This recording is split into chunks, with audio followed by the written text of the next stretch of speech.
Good morning student. हमने कक्षा 7 में साइंस में 12वां पाठ पादप में जनन देखा था। उस आगे की दो वीडियो में हमने देखा था कि अलैंगिक जनन यानी कि अगर अलैंगिक जनन में हम पादप में बिना बीजों के ही नए पादप को उत्पन्न कर सकते हैं। तो आज की वीडियो में हम लैंगिक जनन देखेंगे। तो लैंगिक जनन यानी कि कोई भी हमें अगर नया पौधा उत्पन्न करना है तो उसके लिए हमें किसी भी बीजाणु की आवश्यकता होगी। 12.2 लैंगिक जनन। पुष्प की संरचना के बारे में आप पहले ही पढ़ चुके हैं। तो पुष्प की जो संरचना होती है उसके बारे में हम पहले पढ़ चुके हैं।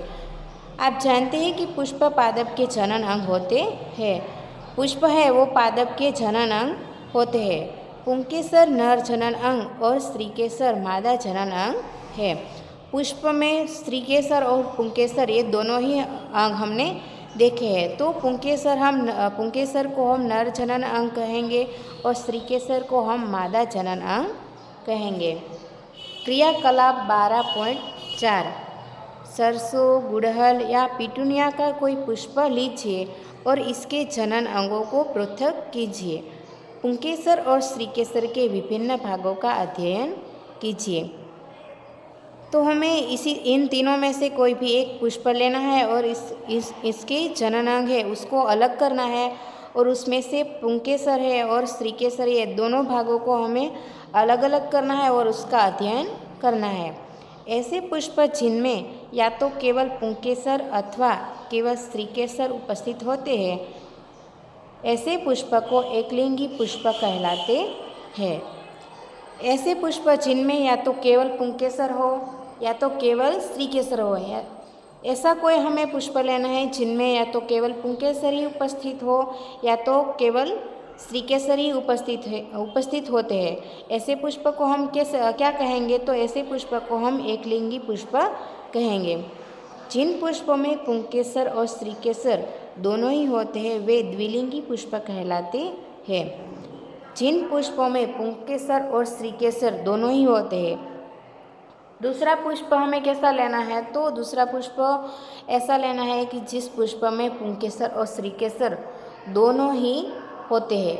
ऐसे पुष्प को हम क्या कहेंगे? तो द्विलिंगी पुष्प।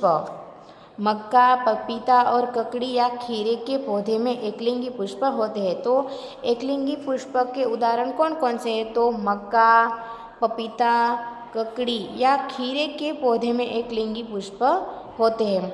तो ये पौधे मक्के का पौधा है, पपीते का पौधा है या तो फिर ककड़ी है, तो उसमें कैसे पुष्प यानी कि एकलिंगी पुष्प। तो एकलिंगी पुष्प का अर्थ हमने क्या देखा? तो जिस पुष्प में केवल पुंकेसर हो अथवा जिस पुष्प में केवल स्त्रीकेसर हो। तो ये मक्के का जो पौधा होगा तो उसका पुष्प कैसा होगा?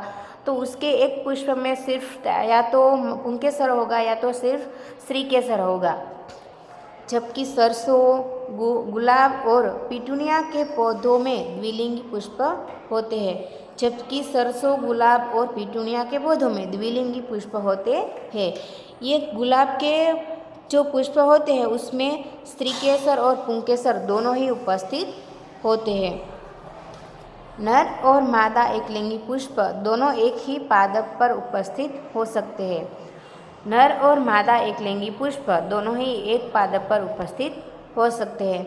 जो एकलिंगी पुष्प हमने देखा यानी कि किसी पुष्प में अगर पुंकेसर हो अथवा तो किसी पुष्प में अगर सिर्फ स्त्रीकेसर हो, तो ऐसे एकलिंगी पुष्प दोनों ही एक ही पौधे पर हो सकते हैं अथवा भिन्न पादपों पर भी पाए जा सकते हैं अथवा दोनों अलग अलग पेड़ पौधों पर भी हो सकते हैं।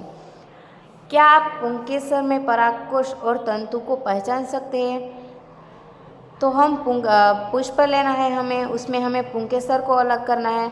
उसके बाद क्या करना है? तो उसके बाद हमें पुंकेसर में परागकोश और तंतु को पहचानना है। तो यहाँ पर हम देख सकते हैं, हमें यहाँ पर एक आकृति दी गई है। ये जो आकृति है ये पुंकेसर की है। तो पुंकेसर में हमें किसको पहचानने को कहा है? परागकोश और पुतंतु को। तो यहाँ पर जो हम पुंकेसर का जो टोच का भाग होता है उसे हम क्या कहेंगे? परागकोश। और जो ये नली जैसी तंतु जैसी रचना होती है उसे हम क्या कहेंगे, पुंकेसर। तो पुंकेसर, पुंतंतु और परागकोश ये दोनों ही मिलकर पुंकेसर की रचना करते हैं। परागकोश में परागकण होते हैं। ये जो परागकोश होता है पुंकेसर का जो टोच का भाग है परागकोश, उसमें क्या होता है, परागकण जो नर युग्मकों को बनाते हैं, जो नर युग्मकों को बनाते हैं। स्त्रीकेसर में वर्तिकाग्र, वर्तिका और अंडाशय होते हैं। स्त्रीकेसर में क्या होता है, वर्तिकाग्र, वर्तिका और अंडाशय। अंडाशय में एक या अधिक बीजांड होते हैं। अंडाशय में एक या अधिक, एक भी बीजांड हो सकता है या तो फिर एक से ज़्यादा भी बीजांड हो सकते हैं। यहाँ पर हम अंडाशय देख सकते हैं, तो अंडाशय में बीजांड की संख्या एक से ज़्यादा यहाँ पर दिखाई दी गई है। लैंगिक जनन में नर और मादा युग्मकों के युग्मन से युग्मनज बनता है। लैंगिक जनन में नर जनन अंग और मादा जनन अंग के युग्मन से युग्मनज बनता है। आगे है परागकण। सामान्यतः परागकणों में दृढ़ सुरक्षात्मक आवरण होता है। जो परागकण होती है उसमें क्या होता है, परागकण दृढ़ सुरक्षात्मक आवरण से ढका हुआ होता है जो उन्हें सूखने से बचाता है। जो वो सूख न जाए इसी से वो सुरक्षात्मक आवरण उससे बचाता है। क्योंकि परागकण हल्के होते हैं अतः वह वायु अथवा जल द्वारा बहाकर ले जा सकते हैं। ये परागकण होते हैं वो वजन में बहुत ही हल्के होते हैं, इसीलिए वह वायु अथवा जल द्वारा भी बहाकर ले जा सकते हैं। पुष्प पर बैठने वाले कीटों के शरीर पर परागकण चिपक जाते हैं।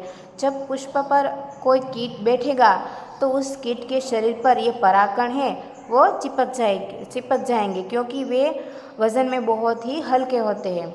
जब कीट उसी प्रकार के किसी अन्य पुष्प पर बैठते हैं तो पुष्प के वर्तिकाग्र पर कुछ परागकण गिर जाते हैं।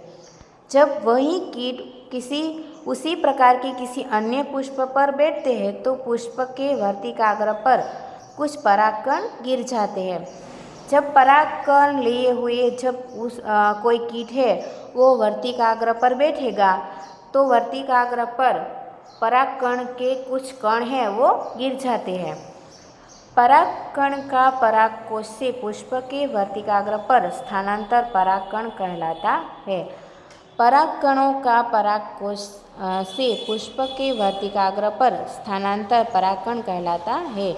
यानी कि जो परागकण है वो परागकोश से पुष्प तक जो स्थानांतर करता है उसे क्या कहेंगे हम, परागकण। यदि परागकण उसी पुष्प के वर्तिकाग्र पर गिरते हैं तो इसे परागगण कहते हैं। यदि ये परागकण है उसी पुष्प के वर्तिकाग्र यानी कि जो पुष्प है उसी का परागकण उसी पुष्प के वर्तिकाग्र पर गिरेगा तो उससे इस परिस्थिति को हम स्वपरागण कहेंगे। जब पुष्प के परागकण उसी पादप के किसी अन्य पुष्प के वर्तिकाग्र पर गिरते हैं तो इसे हम परपरागण कहेंगे। जब कोई पुष्प है उसका परागकण उसी पादप के किसी अन्य पुष्प के वर्तिकाग्र पर गिरते हैं तो उसे हम क्या कहेंगे, परपरागण। आगे है निषेचन। नर तथा मादा युग्मकों के युग्मन द्वारा बनी कोशिका युग्मनज कहलाती है। नर तथा मादा युग्मकों के युग्मनज से यानी कि संयोग द्वारा बनी कोशिका को हम युग्मनज कहेंगे। युग्मनज बनाने के लिए नर और मादा युग्मकों के युग्मन का प्रक्रम निषेचन कहलाता है।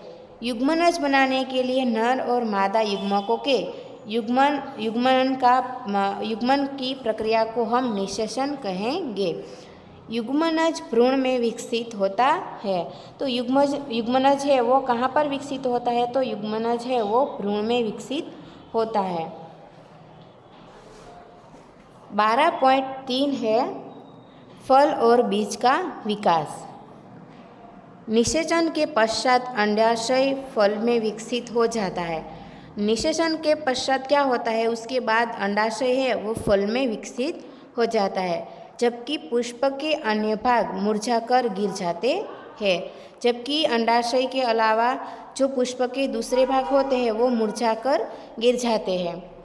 परिपक्व हो जाने पर अंडाशय फल के रूप में विकसित हो जाते हैं। तो परिपक्व हो जाने के बाद जो अंडाशय है वो फल के रूप में विकसित होता है। बीजांड से बीज विकसित होते हैं। बीजांड से क्या होता है, तो बीजांड से बीज विकसित होता है। अंडाशय किसके रूप में विकसित होता है, तो अंडाशय है वो फल के रूप में विकसित होता है, और बीजांड है वो बीज के रूप में विकसित होता है। बीज में एक भ्रूण होता है जो सुरक्षात्मक बीजावरण के अंदर होता है। बीज में एक नया भ्रूण होता है जो सुरक्षात्मक बीजावरण के अंदर होता है। कुछ फल गूदेदार और रसीले होते हैं जैसे आम, सेब और संतरा। कुछ फल कठोर होते हैं जैसे कि बादाम और अखरोट आदि। कुछ फल गूदेदार और रसीले होते हैं जैसे कि आम, सेब और संतरा, और कुछ फल कठोर ही होते हैं जैसे कि बादाम और अखरोट। अखरोट और बादाम को हमने देखा है तो वह फल है वो बहुत ही कठोर होते हैं, और आम, संतरा, सेब ये रसीले और गूदेदार होते हैं। तो आज के वीडियो में हम इतना ही रखेंगे। अगर कुछ समझ में नहीं आया हो तो वीडियो को एक बार आप लोग रिवाइंड करके देख सकते हैं।